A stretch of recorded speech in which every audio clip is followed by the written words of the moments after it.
भीष्म द्रोण विदुरांनी स्वतः कर्ण यांच्याशी सल्लामसलत केली पाहिजे. चला आपण मिळून विजयाकडे नेणारा मार्ग निवडूया. आणि म्हणून राजाने त्याच्या सर्वात विश्वासू सल्लागारांना बोलावले आणि ते त्याच्या भोवती शहाणपण आणि सामर्थ्याच्या चक्रात जमले.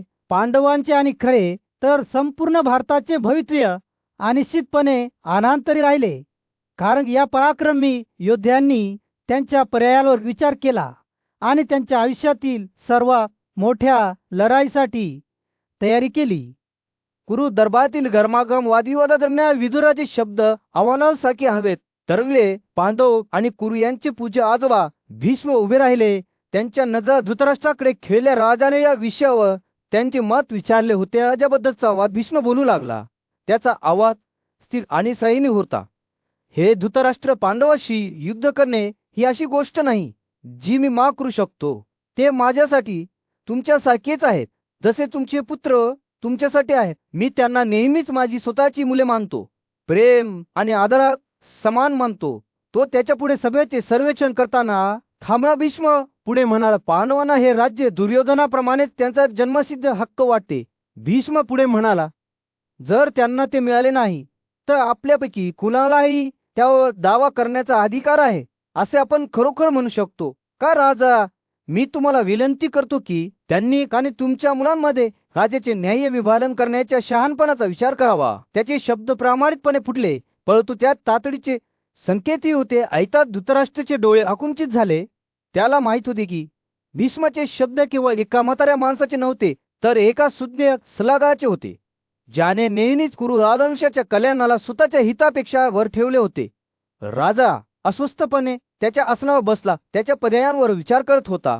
त्याचा मुलगा दुर्योधन मात्र भीष्माच्या शब्दांनी विचलित झालेला दिसत होता. भीष्माने आवाज दाबला. त्याचा आवाज अधिक उत्कट होत गेला. चांगले नाव ही माणसाची सर्वात मोठी ताकद असते.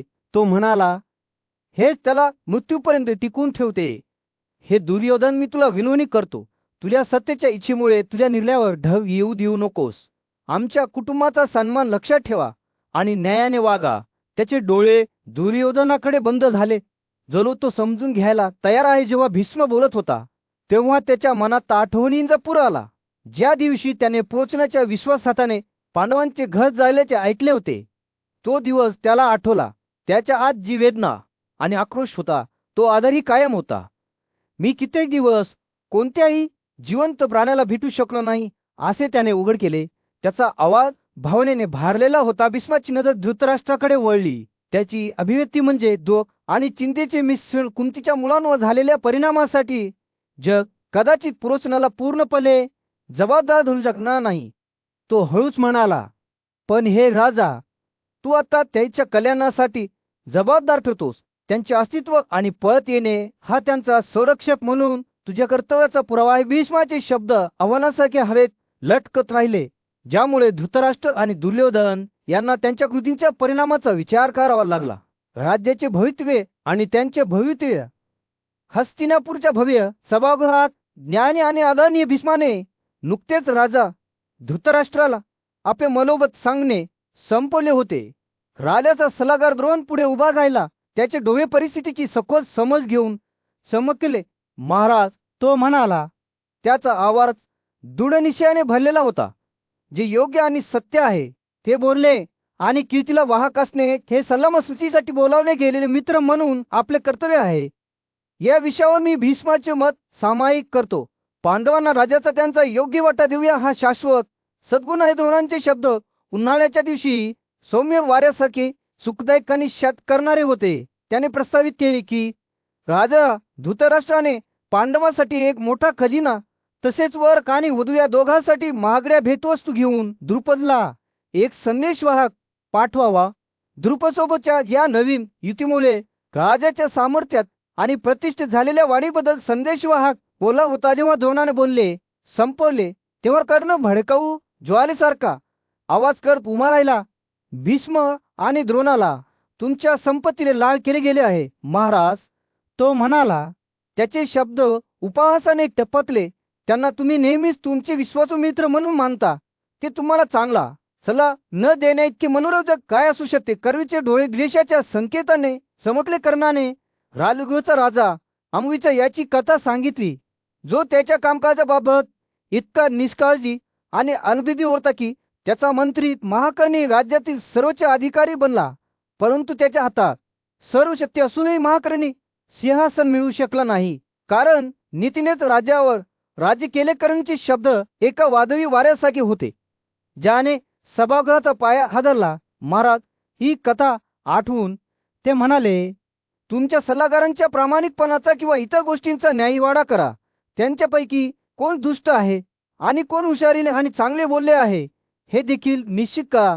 दुरून पुन्हा उभा राहिला. त्याचा चेहरा शांत आणि निर्मळ झाला, कारण तू दुष्ट असल्याने तुझ्या हेतूच्या दुष्टतेचा परिणाम म्हणून तू असे बोलतोस हे स्पष्ट आहे. तो म्हणाला, त्याचा आवाज स्थिर होता. पांडवांना दुखावण्याची तुझी इच्छा असल्यामुळे तू आमच्यावर दोष शोधतोस, पण हे करणं मी जे काही बोललो आहे ते सर्वांच्या भल्यासाठी आणि कुरुवंशाच्या समृद्धीसाठी आहे. हे जाण सभागृहाचे वातावरण शांत होते. ते तणाव आणि अपेक्षांनी भरलेले होते. शहाण्यांनी योग्य मार्गावर चर्चा सुरू ठेवली, म्हणून राज्याचे भवितव्य अधांतरी राहिले. राजावर सूर्य मावत असताना विदुर राजा धृतराष्ट्रासमोर उभा राहिला. त्याच्या शब्दांमध्ये तातडीची आणि चिंतेची भावना होती. महाराज, त्याने सुरुवात केली, तुमच्या मित्रांना जरी त्यांचा हेतू चांगला असला तरी तुम्ही ऐकत नाही आहात. तुमचे पूज्य काका भीष्म यांचा सल्ला शहाणपणाचा आणि आमच्या राज्यासाठी फायदेशीर आहे, तरी तो कर्ण बलिर्कणावर पळतो. विदुराचे डोळे राजाकडे केले. त्याचा आवाज द्रोणनिशाने भरलेला. महान गुरु द्रोणानेही शहाणपणाचे शब्द उच्चारले आहेत, पण त्याचा मुलगा कर्ण त्यांच्याकडे लक्ष न देणे पसंत करतो. महाराज, मी तुम्हाला विचारतो, माणसांमधील या दोन सिंहापेक्षा तुमच्यासाठी कोणी चांगला मित्र असू शकतो का? ते वर्षानुवर्षे आमच्या पाठीशी उभे राहिले आहेत. त्यांची बुद्धी आणि शिक्षण आमच्या मार्गाला मार्गदर्शन करत आहे. विदुर बोलत असताना राजाची अभिव्यक्ती बदलली नाही. त्याचे मन तर्क करण्यासाठी मन नसल्याचे दिसते. पण त्यांनी आम्हाला दुष्ट सल्ला का द्यावा? विदुर पुढे म्हणाला, जेव्हा आम्ही त्यांना कधीही दुखावले नाही आणि त्यांनी नेहमीच आम्हाला समान डोळ्यांनी पाहिले आहे. ते सत्यवादी पुरुष आहेत, मोजमाप करण्यापलीकडे शहाणे आहेत आणि त्यांचे शब्द शुद्ध आहेत. विदुर थांबला आणि सभेकडे त्याची नजर फिरली. तो पुढे म्हणाला, पांडव तुमचे कुंतीपासून झालेले पुत्र दुर्योधन आणि इतरांपेक्षा कमी पात्र नाही, जे तुम्हाला त्यांना हानी पोहोचवण्याचा सल्ला देतात. त्यांच्या मनात खरोखरच आमचे हित नाही. जर तुमच्या स्वतःच्या मुलाबद्दल तुमच्या अंतःकरणात पक्षपात असेल तर ते ते बाहेर आणण्याचा प्रयत्न करीत आहेत. ते आमचे काही भले करीत नाही. तरलाचे मन सांगत होते. त्याचे डोळे भावनांच्या मिश्रणाने झाकले गेले होते. विदुराने त्याचे शब्द दाबले. समजूतदारपणाच्या दिशेने एक सौम्य इशारा. भीष्म आणि द्रोणांनी पांडवांच्या कालितेबद्दल सत्य सांगितले आहे. दोन्ही हातांमध्ये समान कौशल्य असलेल्या अर्जुनाला मर्वते पराभूत करू शकतो. यावर तुम्ही खरोखर विश्वास ठेवू शकता का? किंवा भीम 10,000 हत्तीशी स्पर्धा करीत असलेल्या सामर्थ्याने? विदुराचा आवाज चरला. त्याच्या शब्दांमध्ये आश्चर्य आणि भीतीची भावना होती. जुई मुले स्वतः यमाच्या मुलांप्रमाणेच युद्धात अतुल्य आहेत आणि ज्येष्ठ पांडव युधिष्ठिर सद्गुणांचा आदर्श आहे. धैर्य, दया, क्षमा, सत्य आणि पराक्रमी सर्व त्याच्यात राहतात. विदुराने बोलणे संपल्यावर सभा शांत राहिली. त्याच्या शब्दांचा भार त्यांच्यावर हलक्या पावसासारखा पडला. शेवटी राजाचे हाव बदलले. त्याच्या डोळ्यात समृद्धपणाची चमक चमकली. विदुराची शेवटची विनंती हवेत लटकत होती. त्याचा आवाज भावनेने भरलेला होता. हे राजा, लक्षात ठेवा की राज्यावरील आमचा दावा तुमच्या आधी आहे. पांडवांशी सद्गुणी व्हा. त्यांच्याबद्दलच्या कृपेने बदनामीचा डाग धुवून टाका. हे आपल्या सर्वांना एकत्र आणेल, आपल्या जीवाचे रक्षण करेल आणि आपली क्षेत्रीय व्यवस्था बळकट करेल. असं हस्तिनापूरच्या दरबारात राजा धृतराष्ट्राच्या सिंहासनावर एक उदास वातावरण पसरले होते. त्यांच्या चुलत भावंडांवर पांडवांवर केलेल्या त्यांच्या मुलांनी केलेल्या कृतींचा भार हवेत दाटून आला होता. तरी या तणावाच्या दरम्यान त्याच्या आत आशेचा एक ज्योत चमकला. त्याला ज्ञानी भीष्म आणि ऋषी द्रोण तसेच त्याचा विश्वासू सल्लागार विदुर यांनी सल्ला दिला होता. त्यांचे शब्द त्याच्या मनात प्रतिध्वनित झाले. पांडव खरोखर तुमची मुले आहेत. कुंतीच्या तुमच्याशी झालेल्या संबंधातून जन्मले आहेत. त्या प्रकटीकरणाने प्रेरित होऊन धृतराष्ट्राचे हृदय युधिष्ठिर, भीम, अर्जुन, नकुल आणि सहदेव या 5 भावाबद्दलच्या पितृत्वाच्या प्रेमाच्या नवीन भावनेने फुलले. त्यांना माहित होते की सिंहासनावर त्यांच्या बाजूने त्यांचे योग्य स्थान आहे. हडप करणारे म्हणून नव्हे, तर राज्याचे सहवारस म्हणून त्यांचे धैर्य दाखवून त्याने विदुराला आज्ञा दिली. पांडवांना त्यांची आई कुंती आणि त्यांचा निष्ठावान मित्र कृष्णासह हस्तिनापुराला परत आणा. आपण त्यांच्याशी प्रेमाने वागले पाहिले. पांडवांना, द्रौपदीला आणि स्वतःच्या मेहुण्याला द्रुपदाला भरपूर मौल्यवान भेटवस्तू घेऊन विदुराने हे कर्तव्य पार पाडण्यासाठी घाई केली. पांचालच्या राजवाड्यात पोहोचल्यावर द्रुपदाने त्याचे प्रेमाने स्वागत केले, ज्याने त्यांच्या परस्पर कल्याणाची चौकशी केली. त्यानंतर विदुराचे डोळे पांडवांवर पडले आणि एक मोठे स्मित घेऊन तो त्यांचे प्रेमाने आलिंगन करण्यासाठी धावला. वसुदेव कृष्णासह भावांनी विदुराचे सन्माननीय अतिथी म्हणून स्वागत केले. जेव्हा ते एकत्र बसले तेव्हा विदुर द्रुपदाकडे वळला आणि हलक्या आवाजात म्हणाला, माझ्या प्रिय राजा, मी तुझा सन्माननीय मित्र झाला धृतराष्ट्र याच्याकडून बातमी आणत आहे. त्याने आपले मंत्री, मुले आणि मित्रासह खूप काळजीने तुझ्या कल्याणाची चौकशी केली आहे. शंतनूचा शहाणा मुलगा भीष्म आणि घोषी द्रोण यांनी तुझ्या कल्याणाची तीव्र इच्छा व्यक्त केली आहे. द्रुपद लक्षपूर्वक ऐकत होता जेव्हा विदुर पुढे म्हणाला, कुरु तुमच्या बरोबरच्या या युतीला देवांचा आशीर्वाद मानतात. ते स्वतःला भाग्यवान मानतात की त्यांनी तुमच्याशी असलेले त्यांचे बंधन मजबूत केले. खरेच धृतराष्ट्र घोषित करतो की या संयोगाने त्यांना नवीन राज्य मिळवण्यापेक्षा अधिक आनंद मिळाला आहे. या शब्दांनी विदुराने स्वतःचे मत व्यक्त केले. गाजा, पांडवांना त्यांच्या पूर्वजांच्या घरी परतण्याची वेळ आली आहे यावर मला ठाम विश्वास आहे. कुरु त्यांची आई कुंती आणि द्रुपदी देखील त्यांच्या परतण्याची आतुरतेने वाट पाहत आहेत. ते बोलत असताना विदुराने धृतराष्ट्राच्या दरबारातील मौल्यवान भेटवस्तू जमलेल्या समूहाकडे सुपूर्द केल्या. पांडवांना त्यांच्या राज्याला पुन्हा भेट देऊ द्या. हस्तिनापूरच्या गजबजलेल्या राज्यात युधिष्ठिरच्या नेतृत्वाखाली पांडव जंगलातील प्रदीर्घ वनवासानंतर परतण्याची तयारी करत असताना उत्साह आणि आनंदाची हवा पसरली. त्यांच्या पुन्हा आगमनाची आतुरतेने वाट पाहत असलेल्या लोकांना त्यांच्या आगमनाची मोठ्या उत्साहात भेट झाली. ते शहराजवळ पोहोचताच पांचालचा राजा द्रुपद याने त्यांचे मनापासून स्वागत केले आणि ते परत आल्यावर आनंद व्यक्त केला. त्याने विदुराच्या शुद्ध शब्दांची कबुली दिली, ज्यामुळे हे पुनर्मिलन झाले. द्रुपदाने प्रस्ताव दिला की पांडवांनी त्यांच्या पूर्वजांच्या राज्यात परत जावे, परंतु त्याने असेही सुचवले की युधिष्ठिर आणि त्याच्या भावांनी स्वतःच निर्णय घेणे सर्वोत्तम ठरेल. कर्तव्यनिष्ठ पुत्र युधिष्ठिराने उत्तर दिले की ते आता द्रुपदाच्या दयापणावर अवलंबून आहेत आणि त्याला हरे तसे करतील. कृष्णाचे दुसरे नाव वासुदेव देखील द्रुपदाच्या प्रस्तावाशी सहमत होते, असे म्हणत की त्याच्या मताचे पालन करणे सर्वोत्तम आहे. त्याचे नैतिकतेचे ज्ञान आहे. त्यानंतर द्रुपद बोलला की परिस्थितीचा विचार करता तो वासुदेवच्या मताशी सहमत आहे. त्याने पुढे म्हटले की युधिष्ठिर स्वतः पांडवाचे कल्याण कृष्णाप्रमाणे प्रामाणिकपणे शोधत नव्हता. द्रुपदाच्या आदेशानुसार कृष्ण आणि विदुरासह पांडव हस्तिनापूरच्या प्रवासाला निघाले. तिने शहराजवळ पोहोचतात त्यांना विकर्ण, चित्रसेन, द्रोण आणि कृपा यांच्यासह कौरवाचा एक गट भेटला. या जमावाने वेढलेले पराक्रमी वीर हळूहळू हस्तिनापूर शहरात दाखल झाले. हस्तिनापूरचे लोक त्यांच्या प्रिय राजकुमारांना परत येताना पाहून खूप आनंदित झाले. ते शहरातून जात असताना त्यांनी नागरिकांकडून विविध आश्चर्यकारक गोष्टी ऐकल्या, ज्यांनी उत्सुकतेने त्यांचे स्वागत केले. काहींनी आश्चर्याने म्हटले, येथे तो वाघ माणसांमध्ये परत येतो, जो नैतिकतेच्या सर्व नियमांशी परिचित आहे आणि जो नेहमीच आपले संरक्षण करतो, जणू आपण त्याचे जवळचे नातेवाईक आहोत. इतर म्हणाले, असे दिसते की राजा पांडू त्याच्या लोकांचा प्रिय आळात जंगलातून परतला आहे. निसंशय आम्हाला जे मान्य आहे ते करण्यासाठी शेवटी पांडव राजवाड्यात आले, जिथे त्यांनी धृतराष्ट्र आणि भीष्म यांच्या चरणांची पूजा केली. त्यांनी उपस्थित प्रत्येक नागरिकाचे कल्याणी विचारले. काही काळ विश्रांती घेतल्यानंतर राजा धृतराष्ट्र आणि भीष्माने त्यांना बोलावले. धृतराष्ट्राने युधिष्ठिराला उद्देशून म्हटले, हे कुंतीपुत्र, तुझ्या भावासोबत मी ते सांगतो ते ऐका. खंडाबस्ता दुरुस्ती करा, जेणेकरून तुझ्या आणि तुझ्या चुलत भावांमध्ये पुन्हा मतभेद उद्भवू शकणार नाहीत. जर तुम्ही तिथे तुमचे निवासस्थान घेतले तर कुणीही तुम्हाला इजा करू शकणार नाही. पार्थाने अर्जुनाने तुमचे रक्षण केले. आनंद आणि आनंदाच्या भरात युधिष्ठिरच्या नेतृत्वाखाली प्रख्यात पांडवांनी कृष्णाला आपल्या बाजूला ठेवून इंद्रप्रस्थ राज्यावर राज्य केले. शत्रूंच्या जाळपोळ करणाऱ्यांनी धृतराष्ट्राच्या नेतृत्वाखाली आपले राज्य मिळवले होते आणि आता ते राज सिंहासनावर बसून प्रशासनाची सर्व कर्तव्ये पार पाडत होते. जेव्हा ते एकत्र बसले तेव्हा नारद नावाचा एक दिव्य ऋषी त्यांच्या मध्ये आला. त्याच्या भटकण्याने त्याला या पवित्र ठिकाणी आणले. युधिष्ठिराने सत्य आणि सद्गुणांचे सदैव पालन करत नारदाला त्याचे स्वतःचे सुंदर आसन देऊ केले, जे राजाची विनम्रता आणि ज्ञानी व्यक्तीबद्दलचा आदर दर्शवते. नाग बसल्यानंतर युधिष्ठिराने त्याला अर्घ्य दिले, जे पाणी आणि उपासनेचे पारंपरिक अर्पण होते, जे त्याच्या स्वतःच्या हाताने आदराने होते. जेव्हा नारदाने पूजा स्वीकारली तेव्हा तो प्रसन्न झाला आणि परोपरी शब्दांनी युधिष्ठिराला स्तुती करू लागला.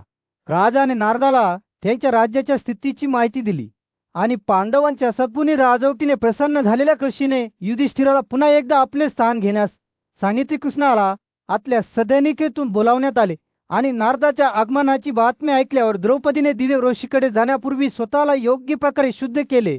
ती हात जोडून त्याच्यासमोर उभी राहिली. तिचा झाकलेला चेहरा शहाणा व्यक्तीबद्दलच्या तिच्या सन्मानाचा पुरावा होता. नारदाने तिच्यावर विविध आशीर्वादांची घोषणा केली आणि राजकुमारीला निवृत्त होण्याचा आदेश दिला. कृष्ण निवृत्त झाल्यानंतर नारदाने पांडवांना एकांतात संबोधित केले. त्यांचे शब्द खूप वजनदार आणि शहाणपणाचे होते. पंचालाची प्रसिद्ध राजकुमारी तुमची विवाहित पत्नी आहे, असे ते युधिष्ठिर आणि त्याच्या भावांना म्हणाले. तुमच्यामध्ये फूट पडू नये म्हणून आपापसात राज्य स्थापन करा.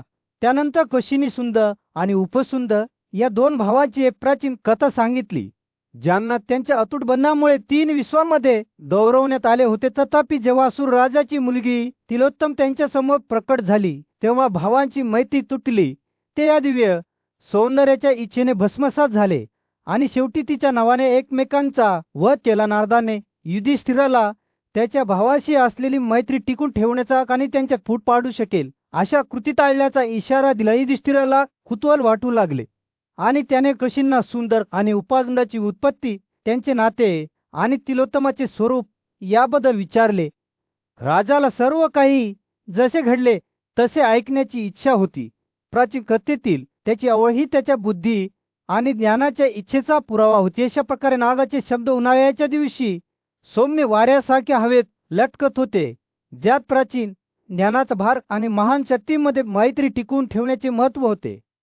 प्राचीन काळात शक्तिशाली दैत्य निकुंभाच्या पोटी जन्मलेले सुंद आणि उपसुंद नावाचे 2 पराक्रमी असुर होते. हे भाऊ त्यांच्या अविचल संकल्पासाठी आणि समान स्वभावासाठी ओळखले जात होते, जे सहसा 2 भागांमध्ये विभागलेल्या एका व्यक्तीसारखे होते.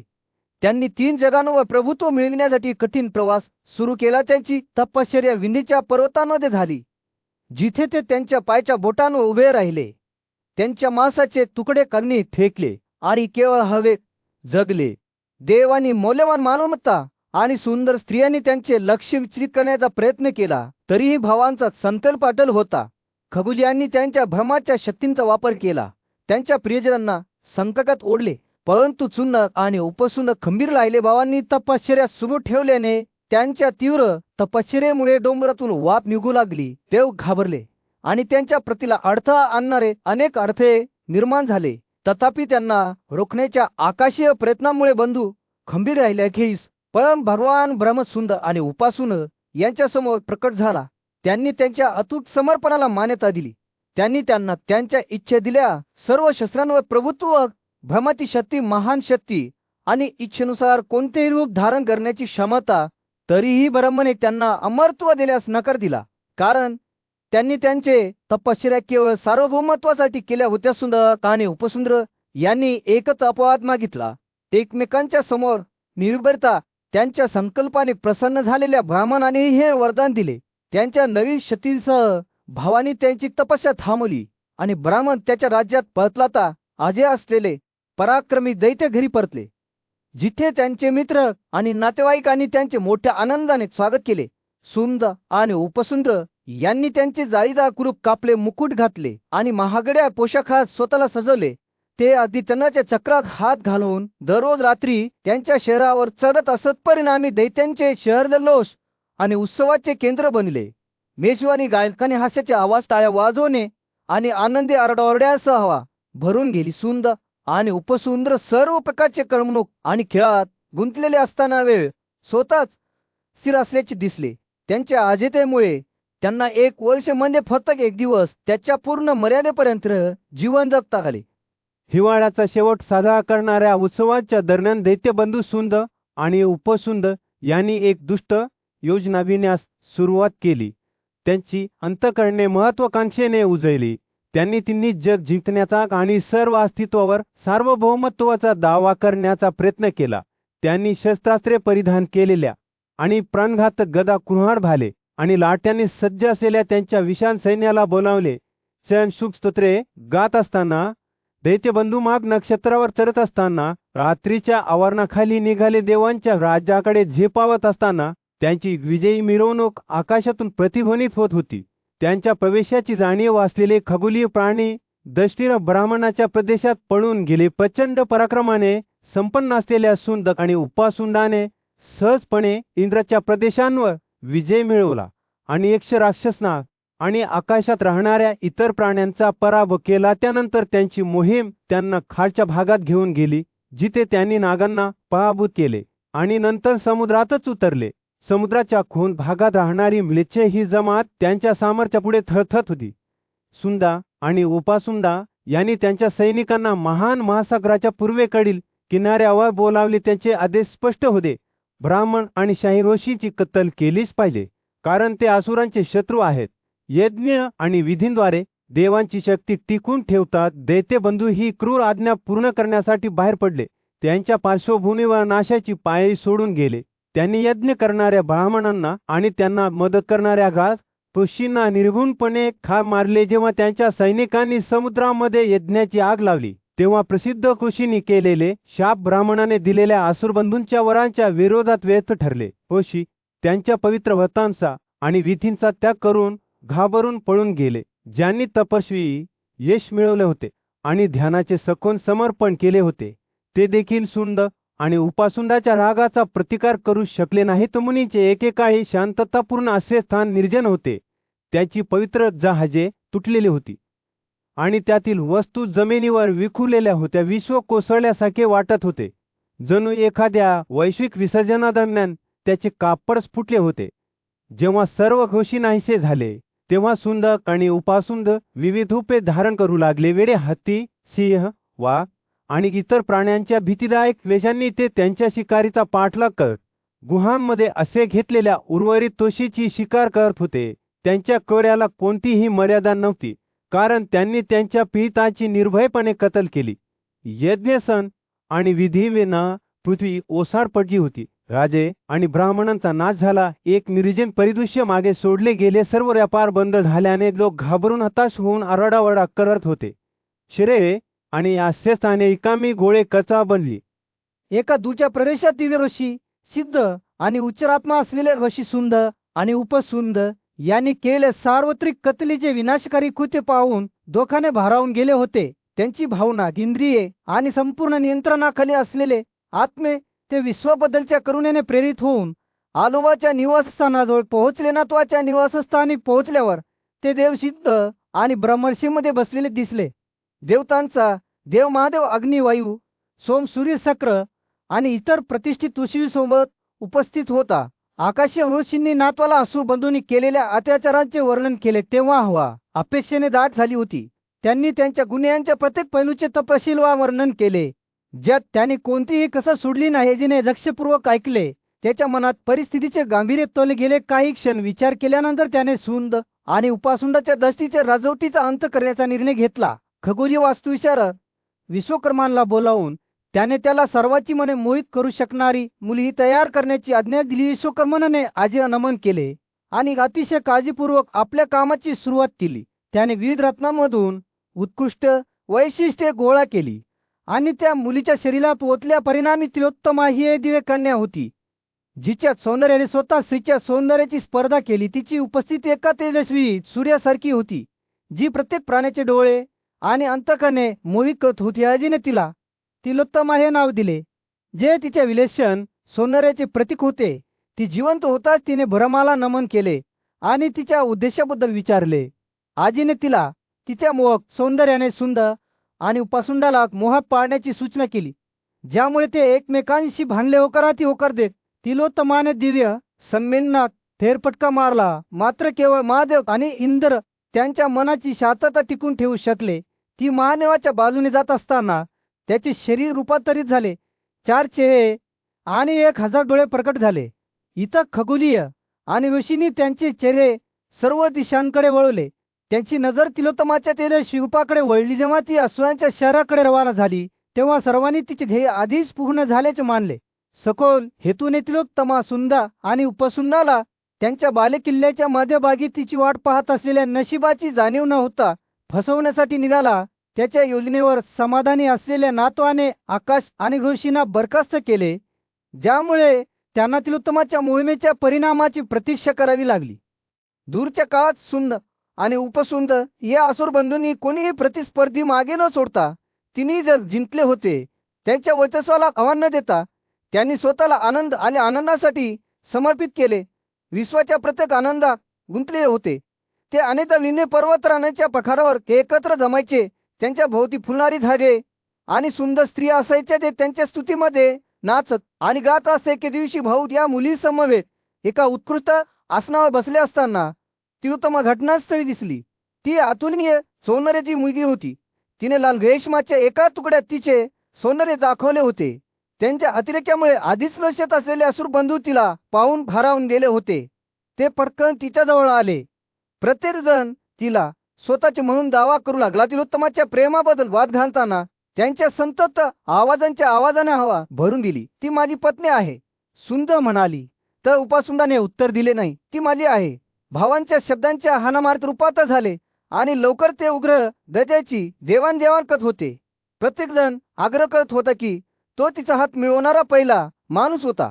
त्यांचे शरीर जमिनीवर कोसळले. रक्ताने अंघोळ केलेले, आकाशातून निसटलेल्या दोन सूर्यासारखे त्यांच्या बरोबर आलेल्या स्त्रिया भीतीपोटी खालच्या प्रदेशात आश्रय घेऊन पळून गेल्या. सर्व प्राण्यांचे आजोबा ब्रह्मा, खगोलीय आणि महामर्षीसह घटनास्थळी पोहोचले.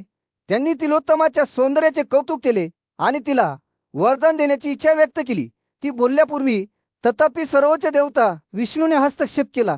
तिला एक इच्छा देण्यास उत्सुक होता. तुम्ही आधी त्यांच्या प्रदेशात फिराल, तो म्हणाला, आणि तुमचे वैभव इतके मोठे होईल की कोणीही तुमच्याकडे जास्त काळ पाहू शकणार नाही. ब्रह्माने तिलोत्तमाला हे वरदान दिले आणि तो त्याच्या स्वतःच्या राज्यात परतला.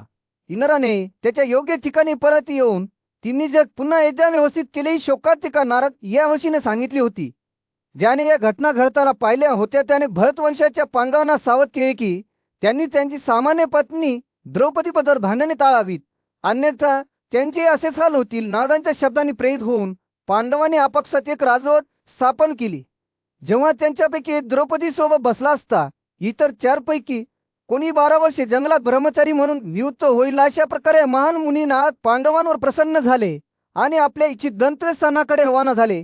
प्रेमावरील वालांमुळे विनाशकारी परिणाम होऊ शकतात आणि खऱ्या आनंदासाठी सुसंवाद आणि आत्मसंयम आवश्यक आहे, याची आठवण म्हणून या कथेने काम केले. गर्दीच्या खंडोपस्थ शहरात पांडवांनी स्वतःला न्याय्य शासक म्हणून स्थापित केले होते, ज्यांचा सर्वांकडून आदर केला जात असे. युद्धातील त्यांचे पराक्रम प्रसिद्ध होते आणि अनेक राजे त्यांच्या अधिपत्याखाली आले. त्यांचे प्रिय मित्र आणि सल्लागार कृष्ण त्यांच्या पाठीशी अविचल निष्ठेने उभे राहिले. 5 भावांची प्रेमपत्नी द्रौपदीला तिच्या पतीच्या सहवासात खूप आनंद झाला. हत्तीने सुशोभित केलेल्या नदीप्रमाणे ती त्यांच्या उपस्थितीत आनंदित झाली आणि त्यांनी तिची पूजा केली. पांडवांच्या शहाणपणाच्या नेतृत्वाखाली पापमुक्त आणि समृद्धीने भरलेले संपूर्ण कुरु राज्य भरभराटले आले. मात्र एका दुर्दैवी दिवशी एका ब्राह्मणाची गुरेढोरे चोरांनी चोरून नेली होती. पुजारी पांडवांच्या राजवाड्यात धावला. त्याचा आवाज धोकाने खतत होता. तो ओरडला, अरे प्रीताच्या थोर मुलांनो, तो ओरडला, माझे किडे पळवले जात आहेत. त्या दुष्ट दरोडेखोरांचा पाठलाग करा आणि माझी चोरलेली संपत्ती पळताना. धनंजय अर्जुनाने ब्राह्मणाचा संतापजनक आरडाओरडा ऐकला आणि लगेच मदतीचा हात पुढे केला. पण दुर्दैवाने ज्या खोलीत त्यांचे हात ठेवण्यात आले होते त्या खोलीत युधिष्ठिराने कृष्णाला घेतले होते. आत प्रवेश करून शरल्याने अर्जुन निर्दोष पुजाऱ्याचे रक्षण करण्याचे त्याचे कर्तव्य आणि राजाचा आदर करण्याचे त्याचे कर्तव्य यांच्या दरम्यान खटला होता. तो विचार करत असताना अर्जुनाने परिस्थितीच्या गंभीरतेवर चिंतन केले. जर त्याने हस्तक्षेप केला नाही तर राजा निष्क्रियतेसाठी दोषी ठरेल आणि त्यांच्या स्वतःच्या सरगुणांबद्दलच्या प्रतिष्ठेला फटका बसेल. परंतु जर त्याने परवानगीशिवाय कक्षात प्रवेश केला तर तो राजाला फसवत असेल आणि मोठे पाप करीत असेल. जर अंतःकरणाने अर्जुनाने कक्षात प्रवेश करण्याचा निर्णय घेतला आणि युधिष्ठिराला त्याला ब्राह्मणाला मदत करण्याची परवानगी देण्यासाठी पटवून दिले, अजून त्याचे धनुष्य घेऊन चोराचा सामना करण्यासाठी तयार होऊन कक्षातून बाहेर पडला, चला. थोर ब्राह्मण तो म्हणाला, चला त्या दुष्ट दरोडेखोरांचा पाठलाग करण्यासाठी घाई करूया. मी तुमची चोरलेली शिळी पळत देईन आणि ती तुमच्याकडे पळत आणीन. सज्ज असलेला त्याचा लढाऊ रथ घेऊन अजून चोरांचा पाठलाग करत होता. त्यांना बाणांनी छेदत होता आणि चोरलेली गुरे पळत मिळवत होता. खंडोप्रस्थ येथे नायक म्हणून परतलेल्या अर्जुनाचे सर्वांनी स्वागत केले. परंतु जेव्हा तो युधिष्ठिराकडे पोहोचला तेव्हा त्याने जंगलात 12 वर्षे वनवासाचे व्रत पाळण्याचा आपला हेतू उघड केला. मी आमच्या रालोटीचे उल्लंघन केले आहे, तो म्हणाला, आणि मला माझ्या चुकीचे प्रायश्चित करावेच लागेल. अर्जुनाच्या शब्दांनी प्रभावित होऊन युधिष्ठिराने करुणा आणि समजूतदारपणासह हस्तक्षेप केला. माझ्या प्रिय भावा, हे कठोर पाऊल उचलू नका. तू काहीही चुकीचे केले नाहीस. धाकटा भाऊ रागावल्याशिवाय वडिलांच्या खोलीत प्रवेश करू शकतो.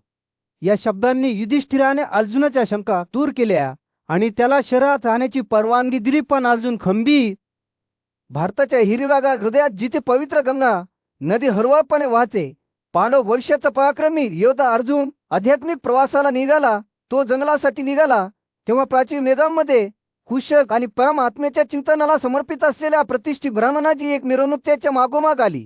संगीतकार, तपस्वी, पुराणांचे पठणकर्ते आणि ब्रह्मचर्यपूर्ण जीवन जगणारे भक्त यांनी त्यांची संख्या वाढवली. जे सर्व इंद्राला अनुसरणाऱ्या मारुतांसारखे अर्जुनाच्या भव्य उपस्थितीकडे आकर्षित झालेले नव्या.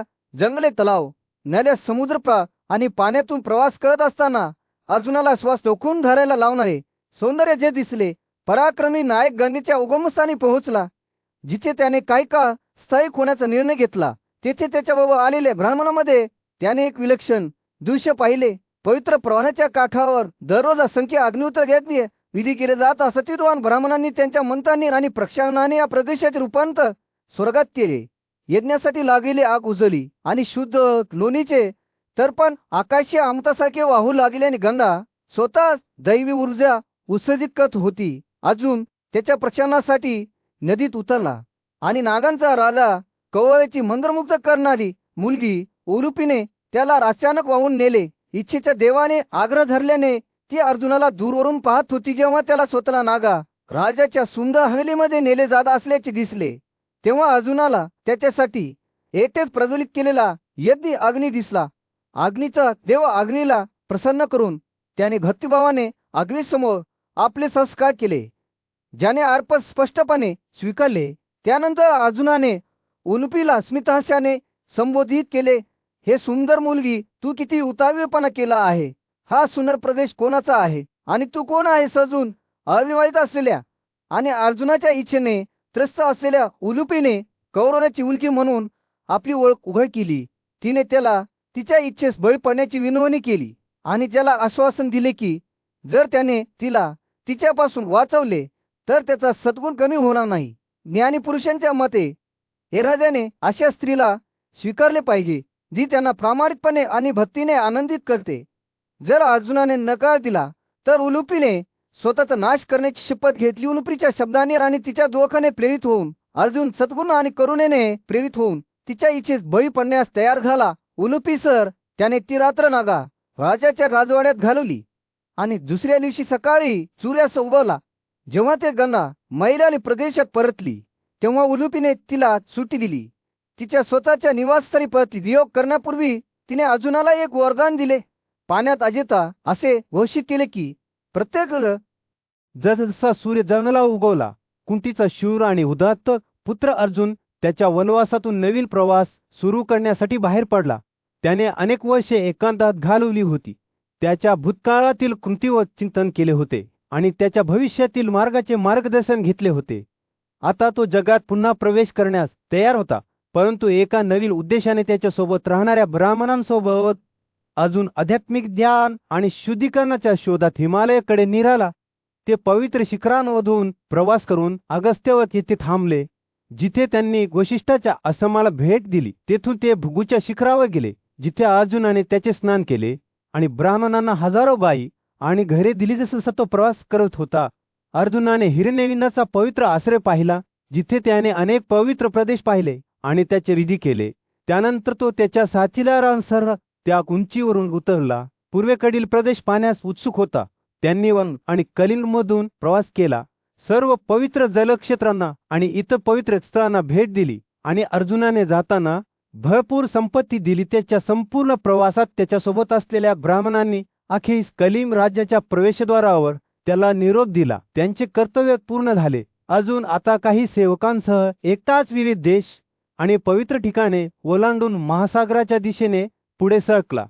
त्याने तपस्वीनी सुशोभित केलेला भव्य महेंद्र पर्वत पाहिला आणि समुद्राच्या किनाऱ्यावरून हळूहळू पुढे गेला. जेव्हा तो मणिपूरमधून फिरत होता तेव्हा अर्जुनाला त्या प्रांताचा सद्गुणी राजा चित्रवाहन भेटला, ज्याला चित्रांगदा नावाची मुलगी होती.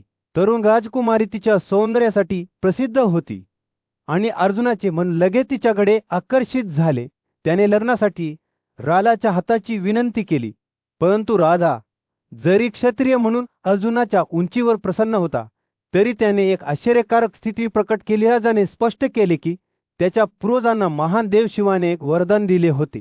प्रत्येक उत्तरोत्तर येणाऱ्या वंशजाला फक्त एकच मूल होते. परिणामी त्यांना जन्मलेल्या प्रत्येक मुलाला एक मौल्यवान देणगी मानली जात असे. राजाला तथापि फक्त एक मुलगी होती, जिची त्याने एक पुत्रिका बनवली होती. मूलतः एक मुलगी जिचे लग्न होईल आणि तिच्या कुटुंबाच्या वंशासाठी मुले होतील. त्याने अर्जुनाला चित्रांगदाला त्याची पत्नी म्हणून घेण्याचा प्रस्ताव दिला, या अटीवर की त्यांचा एक मुलगा त्याच्या वंशाचा चिरस्थायी होईल. अर्जुनाला सुरुवातीला या असामान्य व्यवस्थेमुळे आश्चर्य वाटले असले तरी त्याने राजाच्या अटी अजिबात संकोच न करता स्वीकारल्या. तो 3 वर्षे चित्रांगदासह मणिपूरमध्ये राहिला आणि अखेरीस तिने एका सुंदर मुलाला जन्म दिला.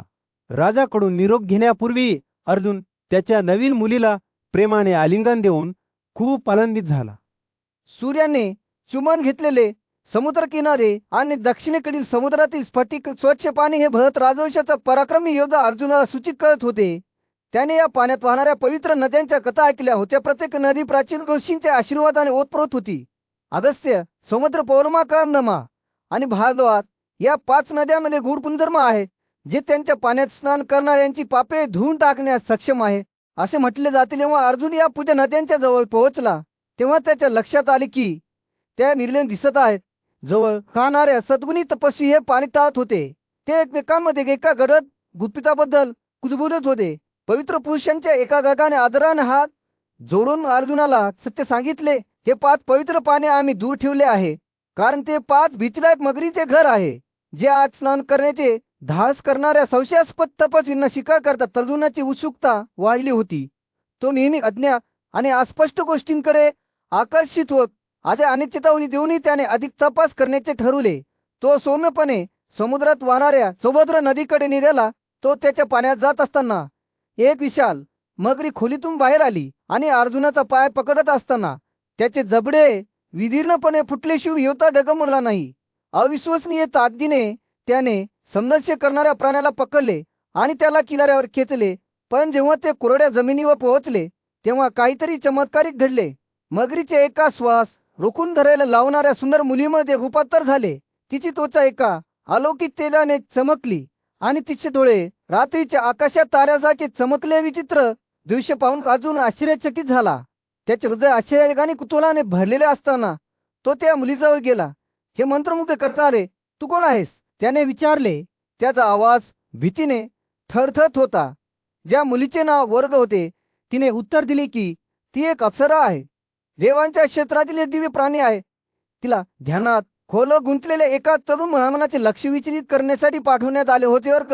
आणि तिचे साथीदार सौरभही समीच उडुडा आणि लता ब्राह्मणांच्या आध्यात्मिक पद्धतीमध्ये व्यत्यय आणण्याच्या उद्देशाने त्याच्या एकाकीपणावर उतरले होते. परंतु तरुणांनी त्यांच्या आकर्षणाला विरोध केला होता. त्याऐवजी त्याच्या भक्तीवर लक्ष केंद्रित केले होते. त्याने प्रभावित होण्यास नकार दिल्यामुळे संतप्त झालेल्या वर्गाला ब्राह्मणाने शाप दिला होता. मगरी वाघ आणि 100 वर्षे पाण्यात फिरा. जेव्हा अर्जुनाने वर्गाची कथा ऐकली तेव्हा त्याच्या लक्षात आले की अगदी अनपेक्षित रूपांमध्येही सौंदर्य आणि आश्चर्य अजूनही अस्तित्वात आहे. त्या मुलीची कथा ही भक्तीची चिरस्थायी शक्ती आणि आध्यात्मिक पाठपुराव्याच्या परिवर्तनशील स्वरूपाचा पुरावा होती. आणि अजून तिथे उभा असताना स्नान करत होता. त्यांच्या वनवासाच्या दरम्यान जन्मातील वनवासाच्या काळात पांडव बंधू एका भयंकर शापाने वेढलेले होते.